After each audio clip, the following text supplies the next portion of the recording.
ସମସ୍ତଙ୍କୁ ନବରାତ୍ର ଉପଲକ୍ଷେ ହାର୍ଦ୍ଦିକ ଶୁଭେଚ୍ଛା ଏବଂ ଶୁଭକାମନା।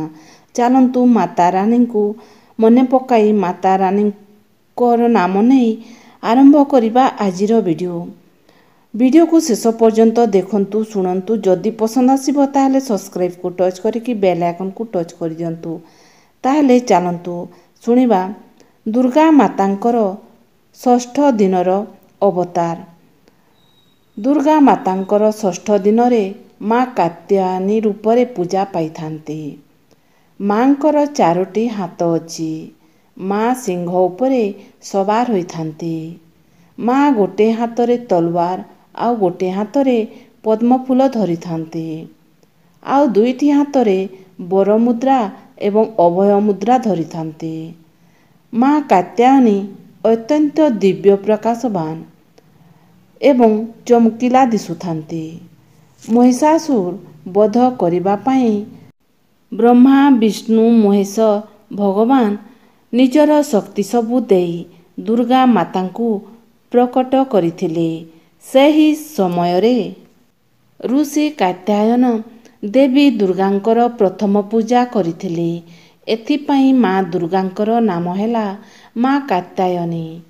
କାତ୍ୟାୟନ ଋଷିଙ୍କର ପୂଜା ପରେ ପରେ ମାତା ଦୁର୍ଗା ମହିଷାସୁରକୁ ବଧ କରିଥିଲେ। କତ ନାମକ ଋଷିଙ୍କର ପୁତ୍ରର ନାମ କାତ୍ୟା। ଋଷିଙ୍କର ପୁତ୍ର ଥିଲେ କାତ୍ୟାୟନ। କାତ୍ୟାୟନ ଋଷି ଦେବୀ ଦୁର୍ଗାଙ୍କୁ ଝିଅ ରୂପରେ ପାଇବା ପାଇଁ ତପ କରୁଥିଲେ। ସେଥିପାଇଁ କାତ୍ୟାୟନ ଋଷି କଠୋର ତପସ୍ୟା କଲେ। କଠୋର ତପସ୍ୟାରେ ଦେବୀ ପ୍ରସନ୍ନ ହେଲେ ଆଉ ମନ ମୁତାବକ ବରଦାନ ଦେଲେ। କିଛି ଦିନ ପରେ ଦେବୀ କାତ୍ୟାୟନଙ୍କର ଝିଅ ରୂପରେ ଜନ୍ମ ହେଲେ। ସେଥିପାଇଁ କାତ୍ୟାୟନଙ୍କର ଝିଅ ହୋଇଥିବାରୁ ତାଙ୍କ ନାମ ହେଲା କାତ୍ୟାୟନୀ। ମାତାଙ୍କୁ ପୂଜା କରିବା ପୂର୍ବରୁ ପ୍ରଥମେ ଗଣେଶଙ୍କୁ ପୂଜା କରାଯାଏ। ମାତାଙ୍କୁ ଜଳ, ଦୁଧ, ମୌଲି, ଚନ୍ଦନ, ଚାଉଳ, ଫୁଲ, କୁମକୁମ, ହଳଦୀ ଚଢ଼ାନ୍ତୁ। ଗାଈ ଘିଅର ଦୀପ ଜାଳନ୍ତୁ।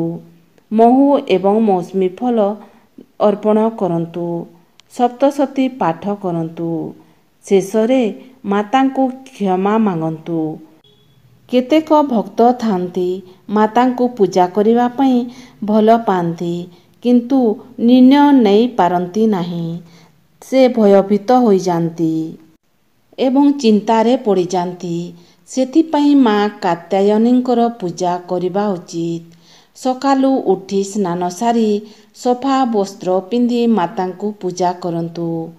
ଓଁ ଐଁ ହ୍ରୀଂ କ୍ଳୀଂ ଚାମୁଣ୍ଡାୟ ବିଦ୍ମହେ କାତ୍ୟାୟନୀ ଦେବୀଃ ନମଃ ମନ୍ତ୍ରକୁ ସକାଳେ ସନ୍ଧ୍ୟାରେ ଜପ କରନ୍ତୁ ଏବଂ ସନ୍ଧ୍ୟା ସମୟରେ ପିପଲି ପତ୍ରରେ ଏହି ମନ୍ତ୍ରକୁ କାଠର କଲମ ତିଆରି କରି କେଶରରେ ଲେଖନ୍ତୁ ଏବଂ ତାପରେ ନିଜର ତକିଆ ତଳେ ମନ୍ତ୍ରକୁ ରଖିଦିଅନ୍ତୁ।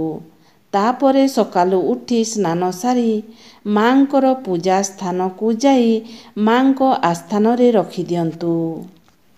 ଏପରି କଲେ ଭୟ ଏବଂ ଚିନ୍ତାରୁ ମୁକ୍ତି ପାଇପାରିବେ। ଭଗବାନ କୃଷ୍ଣଙ୍କୁ ପାଇବା ପାଇଁ ବ୍ରଜ ଗୋପୀମାନେ ମଧ୍ୟ ମାତା କାତ୍ୟାୟନୀଙ୍କର ପୂଜା କରିଥିଲେ। ମାତା କାତ୍ୟାୟନୀ ହେଉଛନ୍ତି ସ୍ୱୟଂ ମା। ଭକ୍ତମାନଙ୍କୁ ରକ୍ଷା କରିବା ପାଇଁ ଆବିର୍ଭାବ ହୋଇଛନ୍ତି। ସେଥିପାଇଁ ଭୟ ନ କରି, ଚିନ୍ତା ନ କରି ମାଙ୍କୁ ମା ଭାବରେ ଦେଖି ମାଙ୍କ ଶରଣାଗତ ହୋଇଯାନ୍ତୁ। ସେ ଭକ୍ତଙ୍କୁ କେବେ ବି ଭୟଭୀତ କରନ୍ତି ନାହିଁ। ଭକ୍ତର ପାଖେ ପାଖେ ସବୁବେଳେ ରହିଥାନ୍ତି।